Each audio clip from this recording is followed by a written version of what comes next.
തടസ്സങ്ങളെ പൊട്ടിച്ചിതറിപ്പോയിടുക യേശുവിൻ നാമത്തിനാൽ.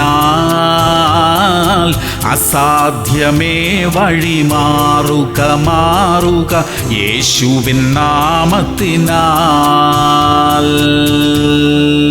എബ്രായർ 4:2 കേട്ടവരിൽ വിശ്വാസമായി പരിണമിക്കായിക കൊണ്ട് കേട്ട വചനം അവർക്ക് ഉപകാരമായി വന്നില്ല. പ്രിയമുള്ളവരെ, തിരുവചനം കേൾക്കാനും അതിൻ പ്രകാരം ജീവിക്കാനും ദൈവം നമുക്ക് അവസരം തന്നിരിക്കുന്നു. കേൾക്കുന്ന വചനം നമ്മുടെ ഉള്ളിൽ ജീവനായി മാറട്ടെ. അത് നമുക്ക് ശക്തി പകരും. വിശ്വാസത്തിന്റെ ശക്തി നമ്മെ മുൻപോട്ട് നയിക്കും.